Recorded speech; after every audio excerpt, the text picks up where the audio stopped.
Good evening, ladies and gentlemen. My name is Farah Kilidar, and I'm the CEO of the World Affairs Council of Greater Houston. Welcome. Before we start our program today, I'd like to make a couple of announcements for our upcoming programs. Next week, on Wednesday, May 18th, we're hosting the International Crisis Group.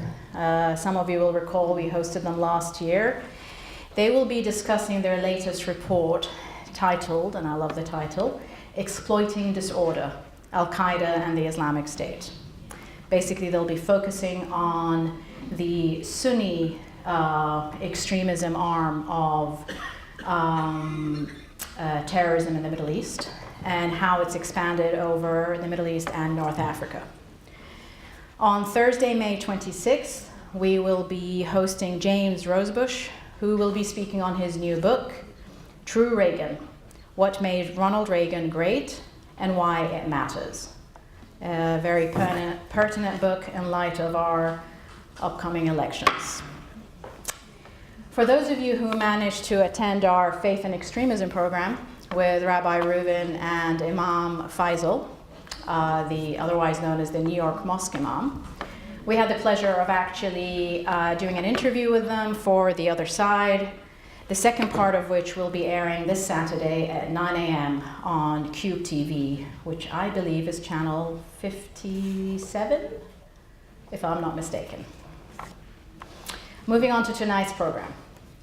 We have the pleasure of hosting Layli Miller-Muro, who's the founder and executive director of the Tahirih Justice Center. I think I pronounced it correctly. In fact, a few years ago, I offered to volunteer with that same center, and we were taught how to pronounce it. That's the only reason I know it. Tahirih is a non-profit organization dedicated to protecting women and girls from human rights abuses through the provision of legal and social services and public policy advocacy.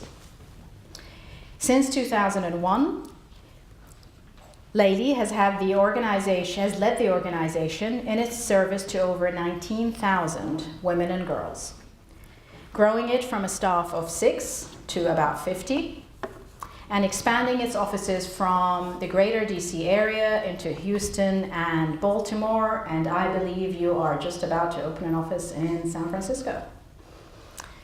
In recognition of its sound management and innovative programs under Layli's leadership, Tahirih won the Washington Post Award for Management Excellence and gained recognition for its innovative use of pro bono services in the Stanford Social Innovation Review. Layli and I will be having a discussion later on how she got to do that, so hopefully you'll see massive differences with the World Affairs Council. Layli established Tahirih in 1997, following her involvement in a high-profile case that set national precedent and revolutionized asylum law in the United States. We had the pleasure of hearing a bit more about this particular case from Anne, who heads the Houston office, and graciously gave us some of her time and spoke to some of our high school students this afternoon, those students being awarded with recognition for their attendance of our programs. And I'm sorry, I was going to run the name pronunciation by you, but I think it's Fauzia Kasinja, if I'm not mistaken, is a 17-year-old girl who had fled Tonga in fear of a forced polygamous marriage and female genital mutilation. She was granted asylum in 1996 by the U.S. Board of Immigration Appeals. This decision opened the door to gender-based persecution as grounds for asylum.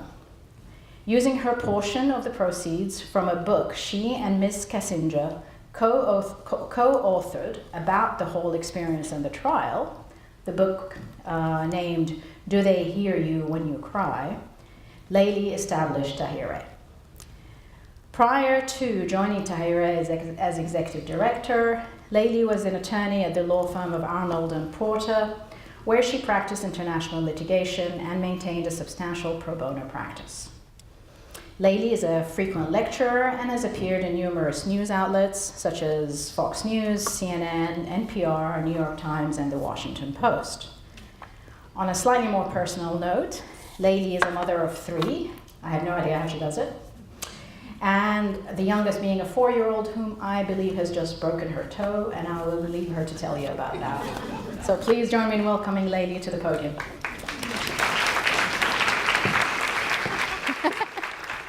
Thank you so much.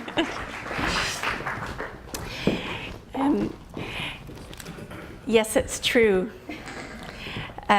He's very cute, though, so he gets away with everything, including breaking toes.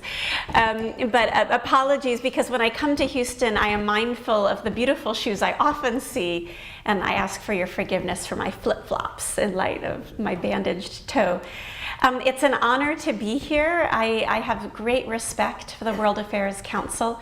I had the opportunity to arrive a little bit earlier, and I was honored to hear Anne and her energy and her passion and her wisdom in sharing our work with young people who are learning about the world and just beginning to understand the severity of some of the issues that plague us and the many, many, many needs that exist. So many young people are working hard to figure out what their purpose will be, what their path will be. And so to have opportunities that Anne gave them and the World Affairs Council provides is incredibly valuable to not only helping with dialogue, but also helping to craft and form people's future.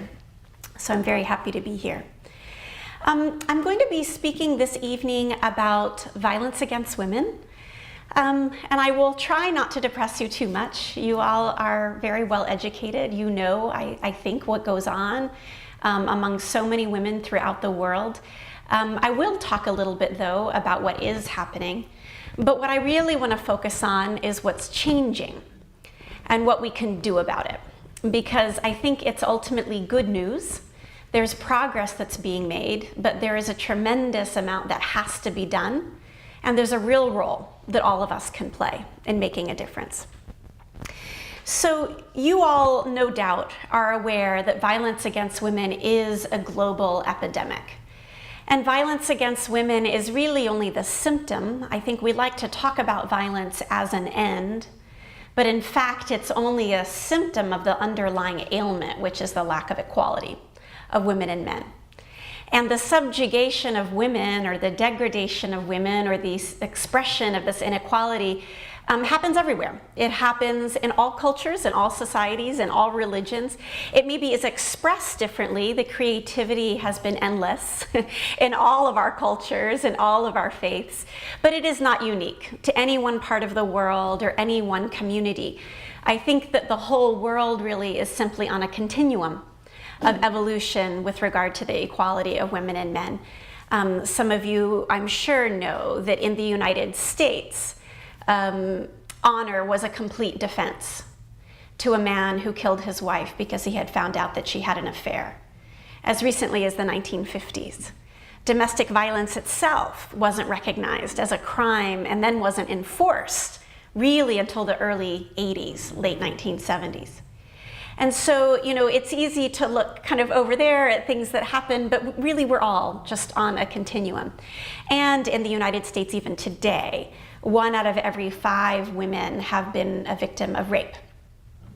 And so violence against women is a global epidemic. Every 3 seconds, a girl is forced to marry globally against her will. Every minute, a girl is subjected to female genital mutilation or cutting.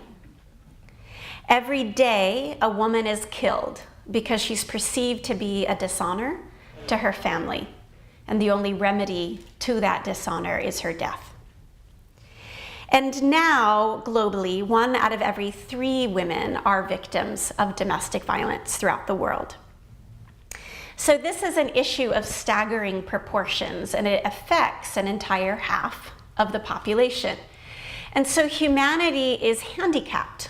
We suffer, all of us suffer, because the lack of women's full participation in society, because of the continued violence against women and girls. And I'm sure you all have read the statistics on this. The Gates Foundation has been prolific. The Clinton Foundation has been prolific.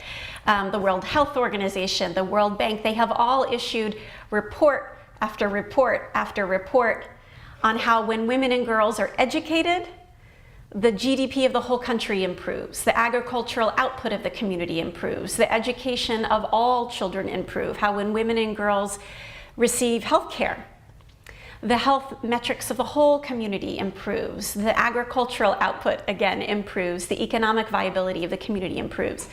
There are just so many statistical proofs that when women and girls are strong, the whole society thrives. And so intellectually know this, we know it's a benefit. I also want to share with you an analogy that comes from my religious tradition, which is the Baha'i faith. And in the Baha'i faith, there's an analogy that humankind or civilization is like a bird with two wings. And one of those wings is male and the other wing is female. And until both of these wings are equally strong, this bird of civilization will remain unable to soar to its fullest potential. We are handicapped and we're flopping around on the ground together. And so what I like about this analogy, in addition to kind of illustrating the point that we all benefit, we all soar from women's equality, is that men and women are different. If you've ever tried, I hope you haven't, you cannot stick the right wing of a bird on its left side. You can't stick the left wing of a bird on its right side. They're actually different. They're unique wings. But they have to be coordinated and they have to be equally strong in order for the bird to fly.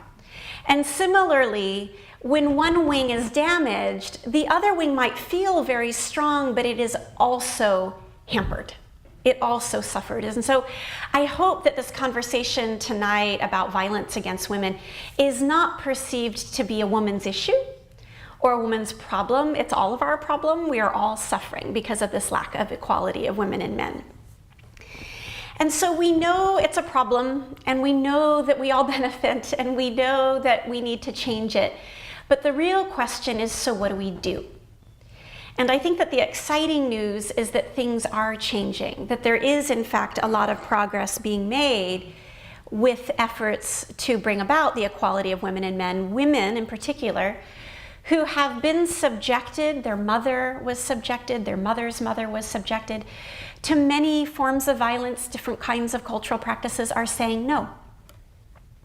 They're saying no in ways that their mother didn't, their mother's mother didn't. And that act of courage, that act of heroism, while it might seem small and it might seem limited in its scope, has a tremendous multiplication capacity. It's actually incredibly powerful. Many of us had women in our history, in our lineage, who did that. Many of us had family members who showed that courage, who said no to some injustice and changed the trajectory for our family, for our communities, and sometimes our cultures. And that there is incredible power in that individual heroism. And they are on the front lines. I want to talk about them as individuals first. And I want first to go back in time, before I talk about the women and girls that the Tahirih Justice Center is helping now, to talk about the heroine that we are named after. Some of you have wondered, and somebody asked me right before we started, who is Tahirih? Which was pronounced beautifully, by the way.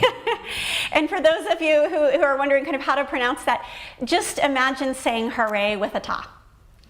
And then Tahirih. It's fairly easy. So Tahirih is the name of an amazing woman who lived in the mid-1800s. She was known for many things. By the time she was 13 years old, she had memorized the entire Quran. And she would argue theology from, of course, behind a black curtain, because it wasn't appropriate at that time and place for her to be seen. And then sometimes, depending on the rank of the person who was engaging in these theological discussions with her, she would have to speak through a male voice translator because it was considered improper for them to be hearing a female voice. Tahirih was a prodigy. She was absolutely brilliant, and her father, who was a prominent imam at the time, often lamented that she wasn't a man because it was clear that her intellectual capacity would have her outshine any other man that existed, but because of her gender, she was limited. Memorizing the Quran, by the way, is a very big deal, particularly if you are Persian, because it's written in Arabic. And it is not translated into Persian for reasons we can talk about later, but to keep its authenticity and to keep its purity. So she memorized this in Arabic and she understood it, and she learned Arabic for that purpose. It is thicker than the New Testament of the Bible. Tahirih also was known for being a brilliant poet. And this also is hard to explain in a Western context.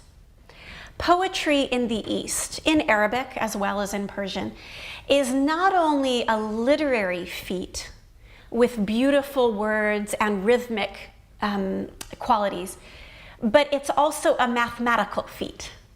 So in Persian as well as Arabic, every word has a numeric valuation. And so when you're able to then total each line to equate the same number, it's a mathematical stroke of genius in addition to being a literary stroke of genius.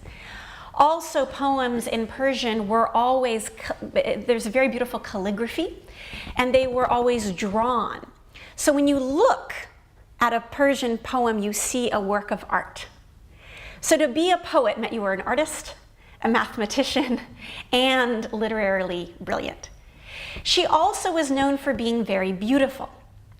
Apparently she had green eyes, and the Shah of Iran at that time, Nasruddin Shah, who in Persian history is known for being particularly cruel, offered his hand in marriage to her at a time when she was a prisoner because of her outspoken work on behalf of women and also her theological challenges. And he offered her as a way to get her out of prison, basically, his hand in marriage. And in response, she wrote a poem. And the poem, and I've read it in English, I'm told by my Persian friends that it's almost ridiculous when translated because it doesn't quite work. Persian is a very beautiful language. I had a friend who said to me, you know, what's the English word for the warbling of the birds at dawn right before the sun comes up? And I'm like, we don't have a word for that. You know? But in Persian, there are words for these beautiful things. So it doesn't translate very well, but as I read it in English, it was something along the lines of no, not ever, in this world or in the next, over my dead body. And so that was kind of her response to him. She was actually executed sometime soon after that. Tahirih, in her most famous act of defiance, publicly removed her veil before an assemblage of men. Now, she normally was veiled, and she continued to be veiled after that, as was norm and custom. But in a particularly symbolic and dramatic moment at a conference, she publicly removed her veil and gave a speech about how times needed to change. And when she did this, the act was considered so shocking that a man who was in the audience stood up and he slit his own throat at the sight of her because it was considered so dishonorable to look at her face. Others unsheathed their sword as if to strike her down. She was ultimately protected, but this is who she was. Tahirih, in that one particular act of courage where she publicly removed her veil, happened to have done it within the same 2-week period of time that the Seneca Falls Conference took place in Seneca Falls, New York. This was in 1848. Some of you may know that the Seneca Falls Conference was known as the birth of the women's rights movement in the West. So very interestingly, I think, in some cosmic coincidence, both in the East and in the West, within a 2-week period of time, there were these very symbolic pronouncements that times needed to change for women and that they were on their way to changing. Tahirih was one of also the first believers in the Baha'i faith, which is a religion that believes very strongly in the equality of women and men. So I grew up learning about her and named the organization after her. Tahirih, while inspired by her and those principles, is neither funded nor governed by the Baha'i faith. Most of its staff are not Baha'is. Our work is done without regard to religion, but that is who she is, and that is why we're named after her. So what we do at the Tahirih Justice Center fundamentally is we protect Tahirihs. Hundreds and hundreds and thousands of Tahirihs. These are women and girls who come to us from all over the world. They come from Africa, they come from Asia, they come from Latin America, they come from the Middle East, they come from Eastern Europe, and they are coming to us seeking justice. They are coming to us because they've had the courage to stand up, and they've had the courage to say no. They're saying no to things like female genital mutilation, to things like forced and child marriage, to domestic violence, to human trafficking, and to many of these practices that again are merely symptoms of the fundamental lack of equality of women and men. And they are strong, and they are intelligent, and they are brave, and they will be fine. But in that moment of courage, they need help. In that moment of courage when they've decided to leave, and sometimes they've left their home, sometimes they've left their communities, sometimes they've left their cultures, their language, all of their money, sometimes their children. In that moment, they need a helping hand. They need legal protection first and foremost, because in our US system, unfortunately, you need a lawyer in order to access justice, and it's nearly impossible without one. So a woman or girl who comes to us is entitled to legal status. Our laws provide for her protection. We have laws that say if you're fleeing violence, we will protect you. If you're fleeing human trafficking and you're willing to help the police in the prosecution of that human trafficking ring, we will give you a visa that will help you stay and testify on their behalf. We have laws that allow for that protection, but without a lawyer, it's nearly impossible to access those entitlements. And so statistically, to prove that point to you, for those who are facing removal, without a lawyer, your chances of success are only 16%. With any lawyer, your odds jump to 46%. With Tahirih Justice Center's legal representation, your chances of winning are 99%. And so legal representation is critical. And what we do at the Tahirih Justice Center is not only the legal representation, because justice is only partially found in the courtroom. We also help support our clients in that moment of courage as they're rebuilding their self-esteem, they're rebuilding their identity, and they're rebuilding their lives with social services case management. And so our clients often need emergency housing.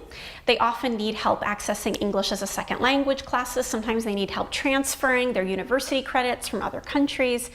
Their children may need help being registered for school. There are many, many, many needs, and our system is complicated. And so we have social workers who help support our clients during the adjudication of their case. The other feature of the way Tahirih does its work is that we efficiently leverage pro bono resources. So the Tahirih Justice Center nationwide only has 60 staff. In our Houston office, we have, Anne, how many staff do we have now in Houston? 15, okay. So they are small but mighty and doing incredible work. And if anyone has questions, feel free to talk to Anne or, of course, myself afterwards. But in order to do the work we do, organization-wide, we're litigating around 700 cases at any given time. If any of you are lawyers and you do the math on what caseload that must look like, you know that's impossible for any mere human.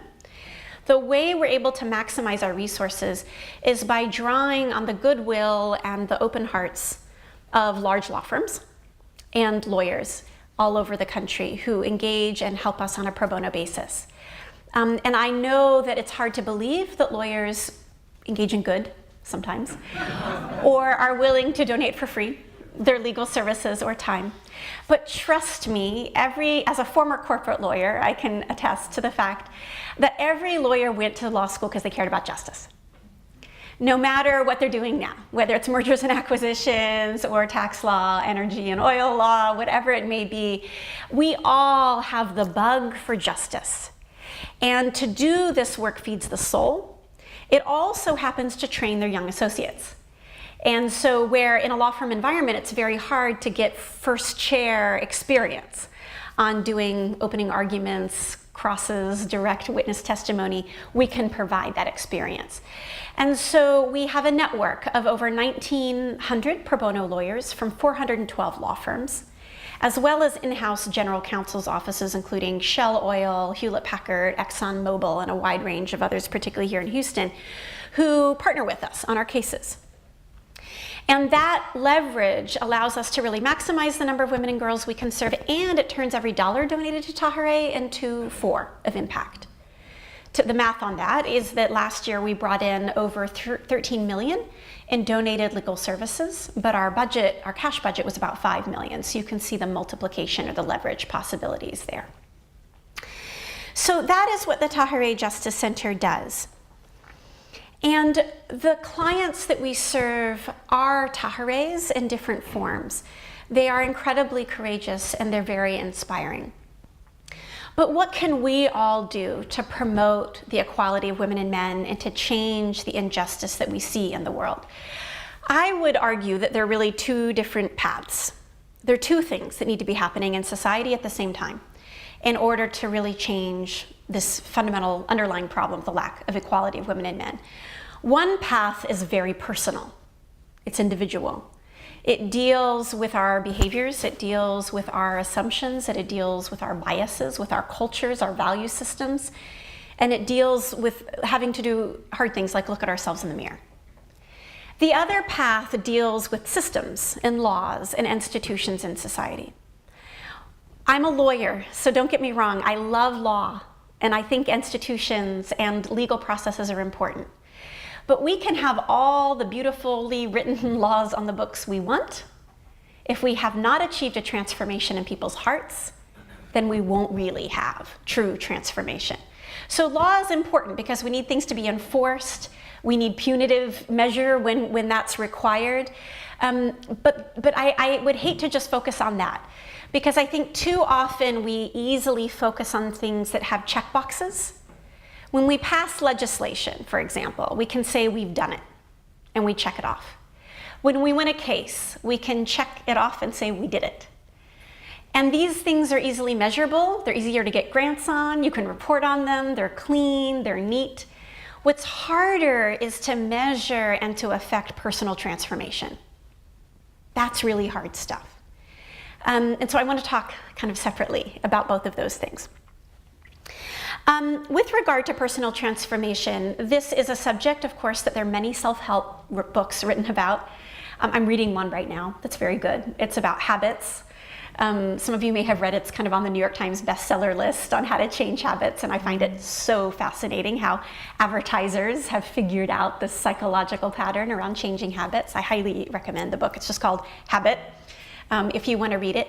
But what I find fascinating about that book and all the psychological learning that has happened about habits and beliefs and how we change them is that the first step to any of it is self-awareness. The first step to any kind of change is self-examination and self-awareness. And that sucks. It hurts. It's never easy.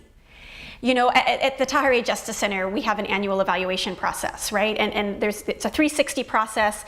And my annual evaluation is recently was 42 pages long. You know, and I'm reading it, and it's good, but sometimes I have to put it down. You know, I read it again, and it's so important to hear it. It's so important to look in the mirror. I was having what I hope was a productive conversation with a family member who had opinions about my parenting. And you know, you can be critiqued at work.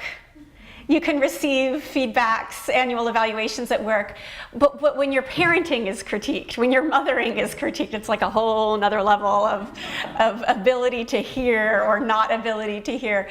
I had to tell this family member who I love very much, I want to hear what you're saying, I don't disagree, but can I come back to you in an hour? I need to deal with this tantrum now, then I'll come back and I'll talk to you. But it's so hard to hear feedback. It's so hard to hear critique. It's so hard to look at ourselves in the mirror.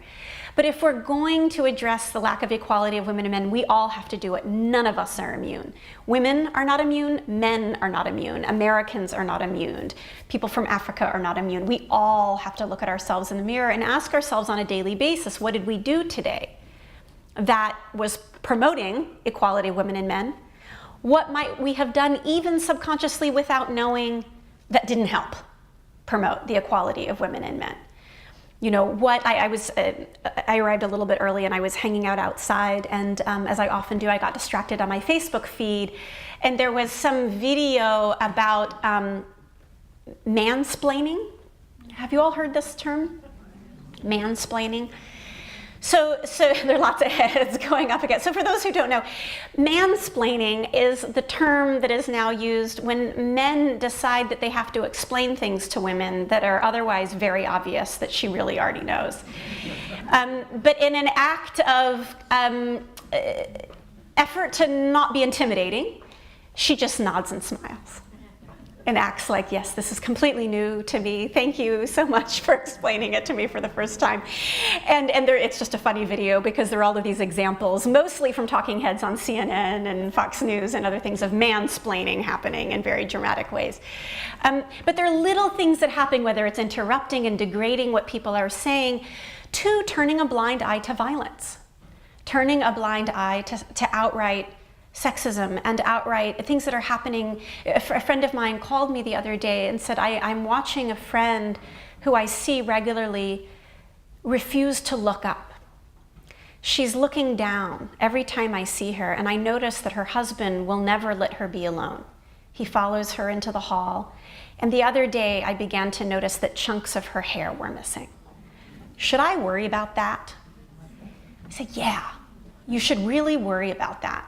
And you should insert yourself, and you should say something, and you should put her aside and tell her that you love her, and she should come to you, and you are here, and can you help her now or help her later? But we should help. We should be involved, and we should notice.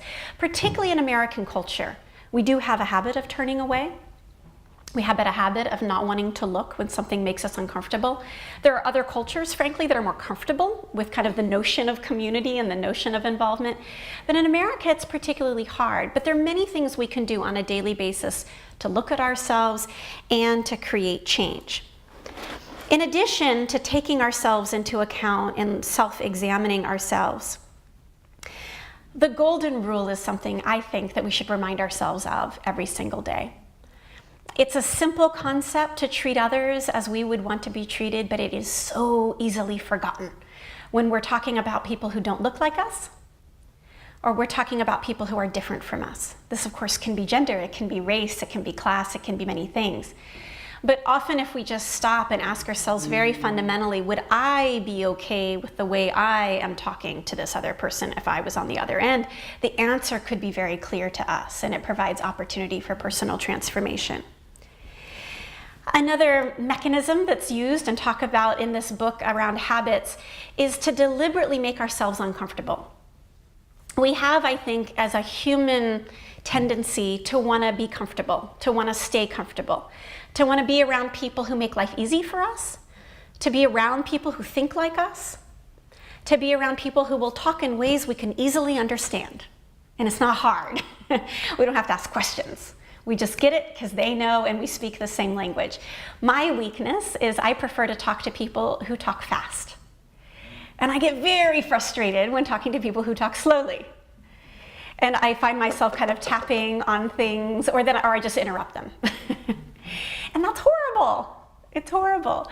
But it's something that we make ourselves, we deliberately want to be with people who are kind of like us, and it's hard to make ourselves uncomfortable and to take a deep breath and say, no, I'm going to stay here and I'm going to talk to this person who challenges me, because this is good.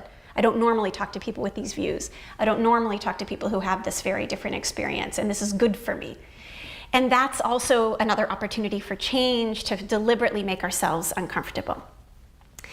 Another technique in personal transformation that can be applied to many things, but certainly is effective when addressing the inequality of women and men, the need for us to change our attitudes, our assumptions, and behaviors, is to do it for reasons that are above and beyond ourselves. The chapter that I was reading on the airplane in this book, Habit, was all about Alcoholics Anonymous and the 12-step program, which is kind of a very textbook example of change, how to create habitual change. What I found interesting was the fact that the role of spirituality, and people come into the program who are atheists, who are agnostic, but there is a role there in the Alcoholics Anonymous 12-step program for a higher purpose and a higher being. And apparently the science behind that is that we are really bad at doing things for our own good. We're actually really bad at it. Somebody can say to you, smoking is bad for you. And you'll say, yeah, I know. Or they can say to you, exercise would be really good for you. And you can say, yeah, I know. But it's not until you've affected somebody else, it's not until you recognize that this change is not just for you, it's for a higher purpose and a higher power, that then you become motivated. And habits are very hard to change unless there is a larger purpose. And so again, when we look at the underlying issue of violence against women, I think it's so critically important that it not be relegated to a women's issue, and it's not be relegated to an issue of cultures or countries that happens somewhere else. We are all affected, and there is a societal, a humanity purpose, there is a higher purpose for needing to address the lack of equality of women and men. And we're all motivated by this higher purpose or higher power. I spent some time in West Africa, and I was there as a part of a service initiative. And I lived with a family who had lived in Gambia for many, many years. And a woman worked in their home, and she cooked for them, and she cooked for Westerners throughout her career, and she would always boil water because she knew intellectually the scientific benefits of boiling water in West Africa, and she understood that for the Westerners she worked for, this is a requirement. So she was very good at boiling her water. On the weekend, she invited me to go visit with her family and have dinner with them, or it was lunch, it was their main meal. And I went to her village, and I noticed that she did not boil the water for her own family.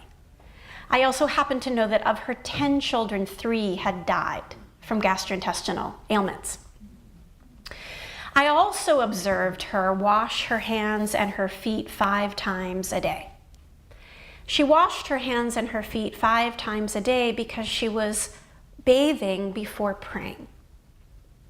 And I asked her, why do you not boil your water? When you know the benefits and your children might have been saved from it, but you were doing what is a different but very hygienic practice of washing your hands and your feet 5 times a day. And her answer to me was, you all told me, and she meant kind of intellectual, I think, people told me to boil my water, but God told me to wash my hands and my feet. And people are motivated. They will change behavior, they will give their life, they will take life, they will fight wars, they will change in dramatic ways for higher purpose, whether it's a political theory, whether it's a religion. And I think in the West, we underestimate regularly the power of higher calling and the power of purpose and the power of a greater noble cause to create change. And so we know that all of these things have to align, but we have to be motivated, and we have to take seriously the need to change our fundamental attitudes, assumptions, and behaviors as it relates to violence against women. We have to change our cultures, we have to change our communities, we have to change our societies, or violence against women will not stop. We can have all of the laws on the books, and it will not completely end. Now, with that said, we also need laws on the books, and we have a long way to go. And I want to share with you the story of the founding of the Tahirih Justice Center, just to give you an example of how the courage of one woman who can change her community and her culture, but who can also then change the laws of a country. It was mentioned in my introduction that I had the honor when I was a law student of representing a young woman named Fawzia. Fawzia was 17 when her father suddenly died of an asthma attack. She lived in Togo in West Africa in a community where female genital mutilation or cutting was practiced widely. It was practiced at a rate of 99% in her particular ethnic community. And according to World Health Organization statistics, this is a practice that kills a large number, in her community, about 10% of the women and girls who endure it. It's done under unhygienic circumstances, and there is infection that results often. In Fawzia's own experience, her aunt died from female genital mutilation, and her father watched his own sister suffer greatly as a result. And so Fawzia's father was a pioneer. He was a wealthy man by local standards, and he decided to buck cultural norms.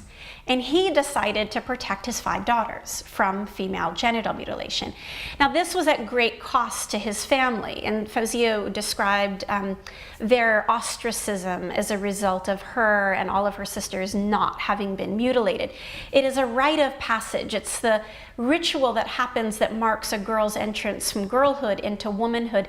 And if you have not endured it, you're not viewed as a woman. And so Fawzia described to me walking in to a room where there were other girls her age, and they would all fall silent when she entered because she wasn't considered one of them, and they would turn their backs to her. She described watching 2 women on the side of the road in her village arguing with each other over something, and one of them very loudly accused the other one of not having been cut. That was the worst possible insult you could hurl. It was worse than being called, a whore, or I don't know, it was just worse than being called anything. So much so that the woman who had been accused of this had to get herself examined by 3 of the village elders so that they would announce definitively to the community that she had, in fact, been mutilated, and that rumor was not true. So the social pressure was intense. I think it's hard in a Western context to really understand that level of pressure. We live in a culture where if you don't like what your parents do, you can move to California. It's not so in so many parts of the world. And so this was her environment. But in spite of that, her father was an incredible man, and he saw the value in her education as well and sent her to boarding school in Ghana.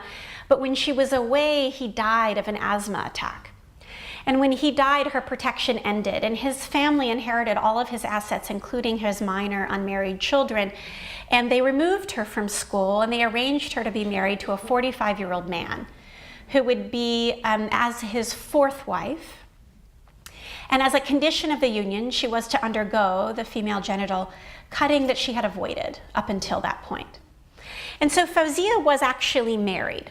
The marriage ceremony took place. What was supposed to happen was that she was then to be taken to another room, and then she would be cut by the elder woman in the community who was well respected and who cuts all of the girls. She was known to have bad eyesight, and she ritualistically used the same razor without washing it or sharpening it on all of the girls. Her 4 attendants were there waiting when Fawzia's sister arrived and said, "I'm here to congratulate you on your wedding."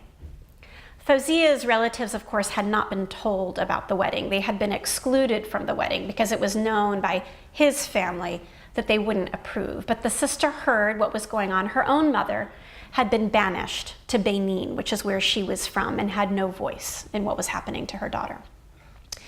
Fawzia's sister came under the guise of wanting to congratulate her in her wedding and said, "I have to leave now. Come follow me out to the car to say goodbye." And then when Fawzia did that, she said, "Get in the car."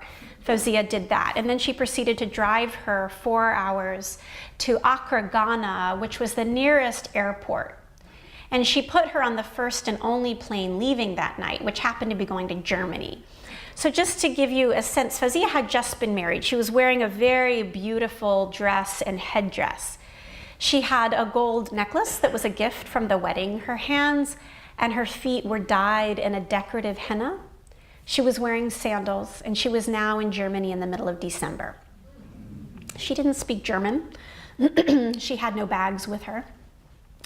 And Fawzia ended up making her way to the United States. I won't explain all of it. There's a book. You could read the book if you want.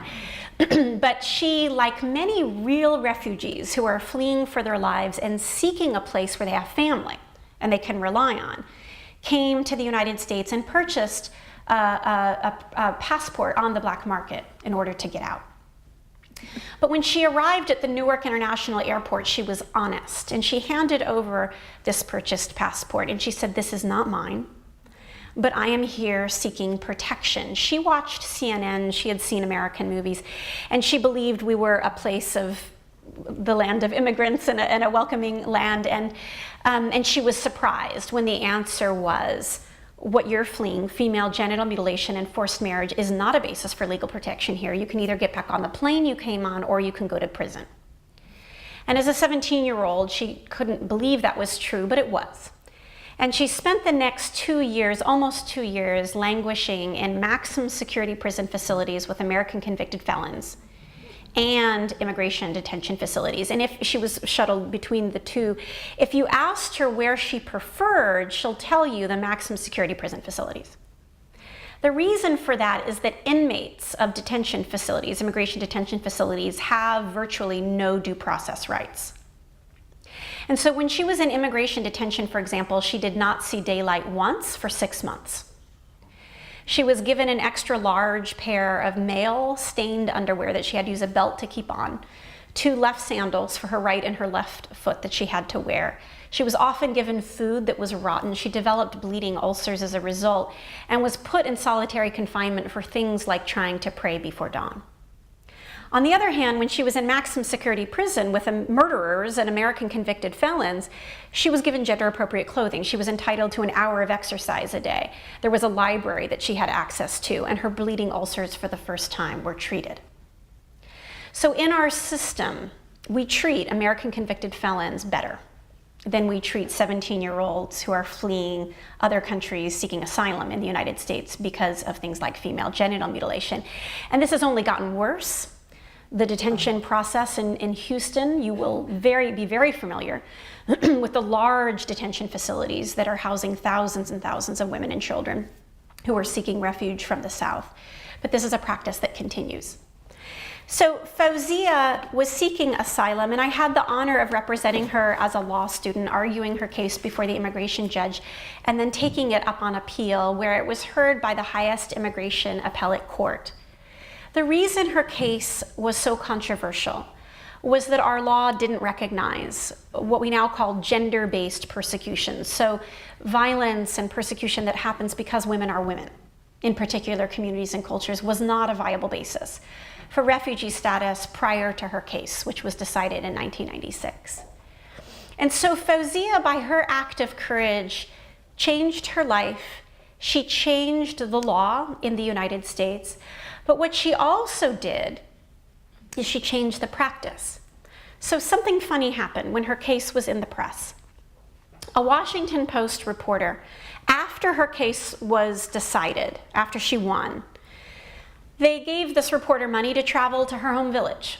And the reporter went back to Fauzia's home village and interviewed the imam of the village, who happened to be an uncle of hers, and said, "What do you think now that Fauzia has escaped and that she's now received protection in the United States?"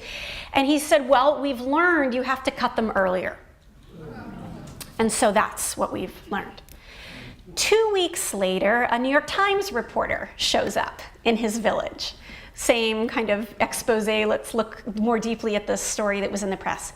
And the New York Times reporter says to the same imam, who is an uncle, "What have you learned from Fauzia's case? What has this whole experience taught you?" And his answer was, "The world thinks that this is a horrible practice, and we have now had lots of controversy and debate in our own community, and we are ending the practice." And so Fauzia's courage caused a stir in her community. People were angry at her. She got threats. She received many, many words of anger. They were upset she was airing dirty laundry. She was perpetuating stereotypes. She was dishonoring the community. And then there were others who said, you know, she might be right. And then there was a debate. There was a healthy but difficult debate within their own community as a result of her heroism that then resulted in a change in the practice in her village. And so the courage of one woman should not be underestimated. The courage of the assistance of a woman in her time of need should not be underestimated. It has both that path of individual transformation capacity, as well as has this societal or institutional or legal transformative capacity. And so there is much that we have to do in society. I want to now allow some time for questions. So I will pause here. I know that you all are very well read. I would love to hear your challenges, your ideas, and your deep thoughts on the things that we've been talking about. Thank you.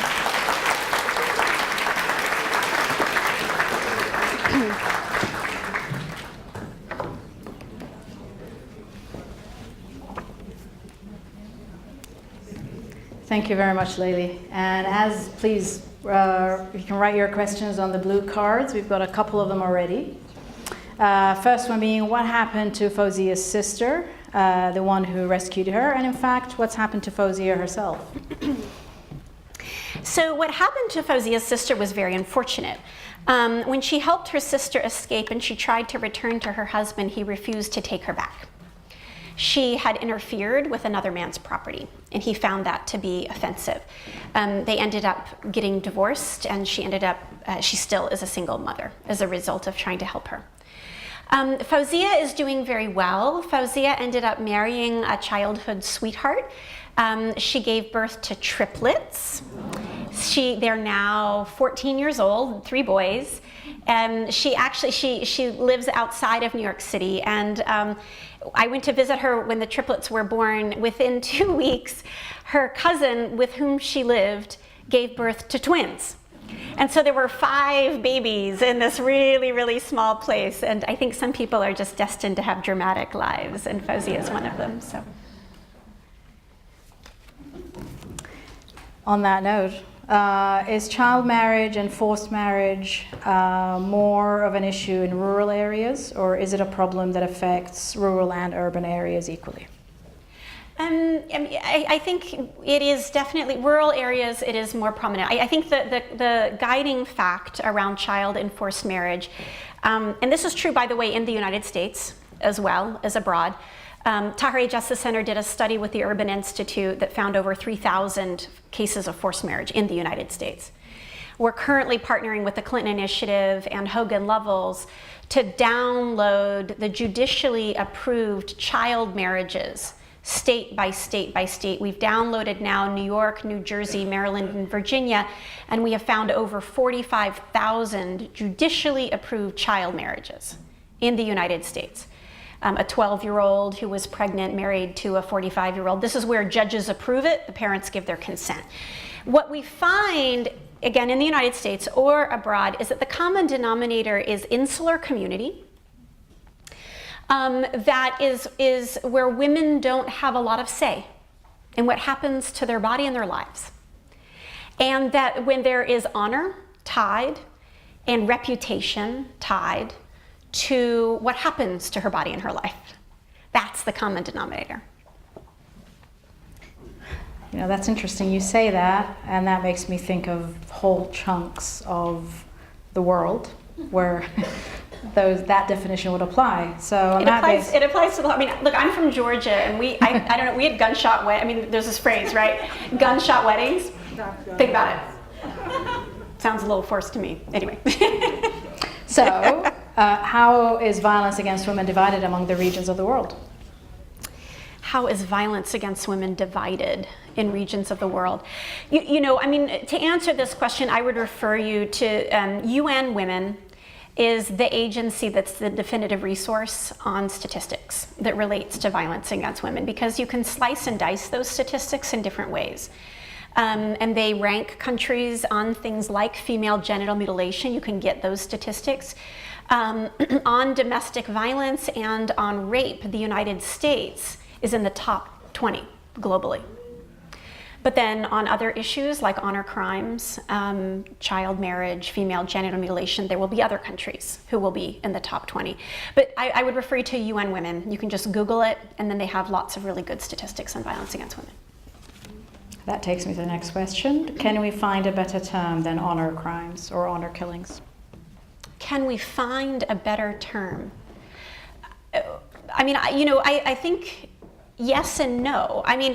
Terms are debated hotly in the world. So female genital mutilation, for example, is a hotly debated term. And it is inadequate to anyone who doesn't have the time or the ability to fully understand the underlying problem.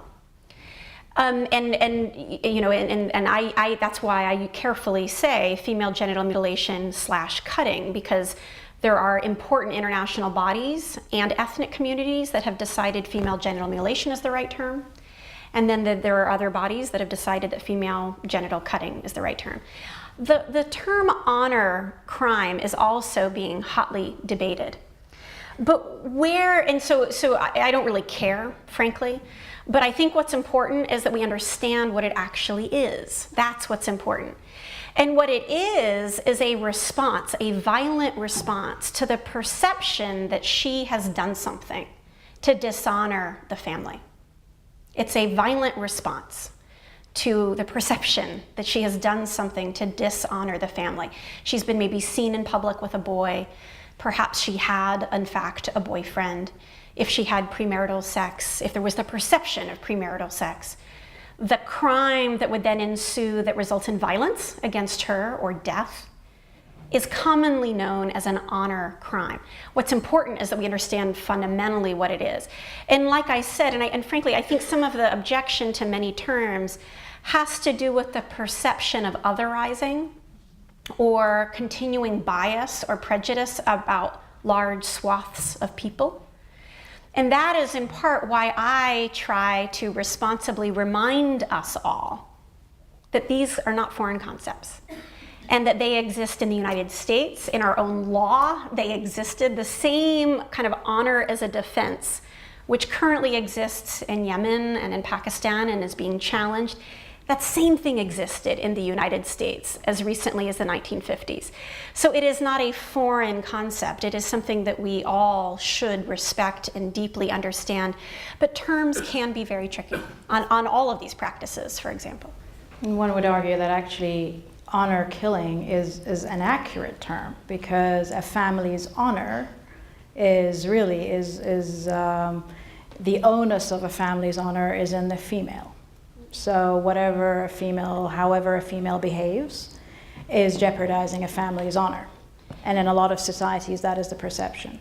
Yeah, and I happened to have been at a conference recently where it was interesting because it was Western academics who were arguing against the term, and it was the women from those communities who were arguing for it. And so I think it's an interesting debate, but we have to first and foremost understand fundamentally what the problem is, and then be mindful of the fact that it is not, that we all own it, and that it is a part of all of our cultures. As someone who grew up in the Middle East, I can say that throughout growing up and my 20s, thinking of my actions and how they impact my family's honor was a constant. It impacted every behavior, everything I did, and that was the norm. What difference do you see between the violence against women in DC and that in Houston or Texas? Do you see a difference in the numbers?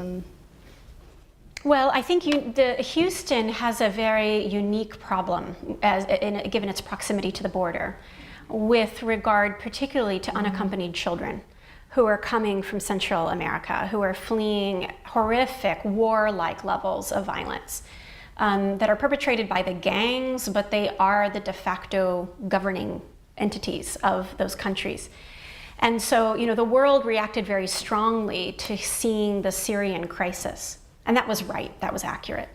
But what pained me was that there was not at the same time an equal response to the fact of over 100,000 unaccompanied children in the last 2 years alone who have come to the United States. And these are children who have come without parents. They were sent by their parents. Many who have experienced the path of a refugee know that parents often send their children first. They value their lives over their own lives. And this is what is happening. And so we have in our backyard, and Houston especially has in its backyard, this crisis that is stretching the capacity of the whole community. And certainly, Anne was just sharing with me that last week we had 37 inquiries for assistance. We were maybe only able to take on about 5 of those cases. And it's heartbreaking, the incredible need that exists and our inability to respond. What conditions do those unaccompanied minors live in here on the border? They live in very difficult conditions. I think maybe what would be helpful to explain a little bit more has to do with the conditions that result from their incarceration. Children and their mothers are being incarcerated in detention facilities. These are jail-like conditions. Many are held, particularly in their first few days, in things called ice boxes, where the temperature is kept very low. And then the children and the women are found to have chapped lips, bleeding hands, There are stories of them leaving only, and forgive me in advance, but only 2 sanitary napkins for 30 women, meeting with clients who are then soaked in blood. Their children are very sick. They haven't had enough to eat. And Tahirih helped, and there were a number of organizations who brought a lawsuit against the government for this practice because this is new. Since 1997, there was clear legal agreement that it was illegal to detain in jail-like conditions children and their mothers. And so there was a lawsuit brought that basically arguing that this was an illegal practice, and we won. And the federal court, in a scathing decision, said this is absolutely illegal and shouldn't happen. But rather than conceding, the government has appealed the decision. And just last week, I believe, one of the detention facilities just got a license from the state of Texas for childcare, a childcare license, in order to argue that they were now qualified to detain these children. And there are not schools in these detention facilities. They are not childcare facilities. They are jail facilities. So there are horrendous conditions where thousands and thousands of women and children are being held right in our backyard. We've had a few questions here on what can be done. What resources does Tahirih provide for those refugees? And then we'll have one more question because I'm aware of the time. Sure. Well, what Tahirih does for those courageous people who are fleeing and demanding justice is provide free legal representation so they can navigate the system and receive protection, as well as social services, case management. We also do public policy advocacy so that we can change systems and policies and regulations that affect our clients.